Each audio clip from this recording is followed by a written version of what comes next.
Pada ketika ini, seluruh negara yang ada dalam dunia telah pun dikejutkan dengan sebuah penularan wabak penyakit baharu, iaitu wabak penyakit COVID-19, di mana penyakit COVID-19 ini merupakan satu wabak penyakit yang belum ditemui oleh mana-mana pihak sehinggalah ke hari ini.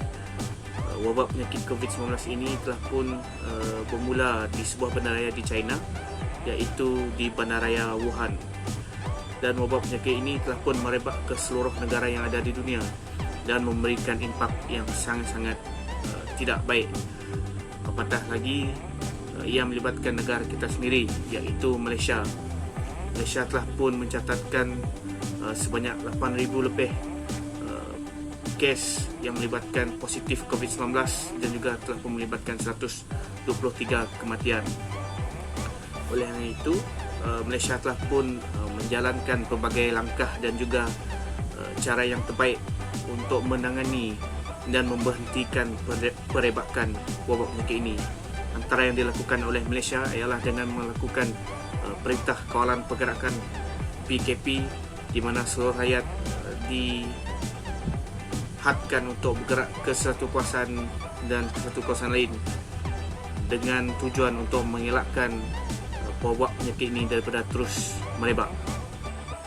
Berikutan Perintah Kawalan Pergerakan PKP, seluruh aktiviti yang dijalankan hendaklah ditangguhkan buat seketika. Sebagai contoh, aktiviti pendidikan, pekerjaan, perniagaan, aktiviti sosial dan sebagainya haruslah diberhentikan seketika bagi mengelakkan penyebaran wabak penyakit ini.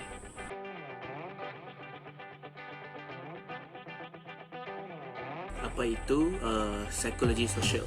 Psikologi sosial merujuk kepada bidang saintifik yang menjurus kepada pemahaman tentang keadaan dan sebab bagi perilaku individu dalam konteks sosial.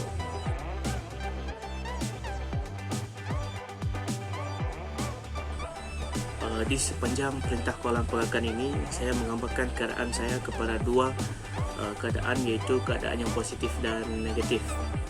Untuk keadaan positif, saya merasakan bahawa ketika berada dalam Perintah Kawalan Pergerakan ini merupakan peluang bagi diri saya sendiri untuk meluangkan masa bersama-sama dengan keluarga. Hal ini demikian kerana sekiranya saya berada di Kuching untuk meneruskan pengajian, ini membuatkan interaksi saya dengan keluarga menjadi kurang. Jadi dengan adanya PKP ini, ia membawa kepada perkara positif, iaitu di mana saya boleh meningkatkan pergaulan dan interaksi sosial di antara ahli-ahli keluarga saya yang berada di sini. Untuk keadaan yang negatif pula, secara pasti saya mengalami tekanan di mana segala aktiviti yang selalu saya lakukan di luar ataupun di mana-mana saja akan terbatas ekoran daripada peraturan yang ditetapkan. Ini akan sedikit sebanyak menyebabkan emosi saya terganggu dengan tidak melakukan aktiviti yang sering saya lakukan untuk dilakukan pada masa yang lapang.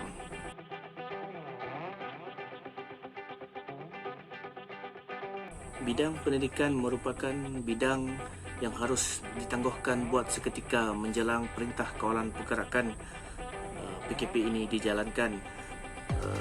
Sejurus dari itu, kerajaan telah pun mengumumkan bahawa seluruh institusi pendidikan di mana-mana peringkat haruslah dijalankan secara online. Ini telah membuatkan para pelajar untuk melakukan pengajian mereka dengan hanya berkonsepkan kepada online. Jika disuruh untuk memilih pengajian online ataupun pengajian secara bersemuka, saya lebih memilih untuk melakukan pengajian secara bersemuka. Hal ini mungkin kerana dengan pengajian secara bersemuka ini, ia memudahkan pembelajaran saya dan memudahkan saya untuk memahami pelajaran yang diajarkan. Yang kedua adalah dengan adanya pengajian bersemuka ini, yang lebih memudahkan untuk saya berkomunikasi ataupun berinteraksi dengan pensyarah saya seandainya saya ada beberapa persoalan ataupun perkara yang kurang difahami ketika pembelajaran. Yang ketiga adalah memudahkan saya untuk melakukan interaksi dengan rakan-rakan. Sebagai contoh, ketika melakukan assignment di mana saya perlu berbincang dengan rakan-rakan. Dengan adanya pengajian bersemuka ini yang memudahkan saya untuk berinteraksi dengan rakan-rakan lain dalam membincangkan assignment ataupun tugasan yang diberikan.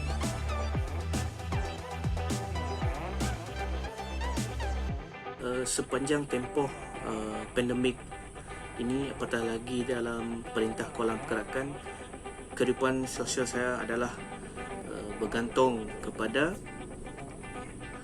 penggunaan media sosial sebagai medium yang digunakan untuk berkomunikasi dengan orang jauh, sebagai contoh rakan-rakan. Hal ini mungkin kerana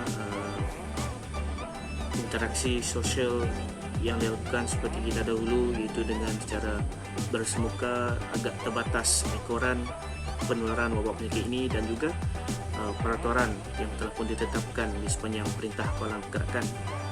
Walau bagaimanapun, media sosial yang ada pada era kini memudahkan saya untuk bersosial dengan kawan-kawan yang lain menerusi media sosial yang ada.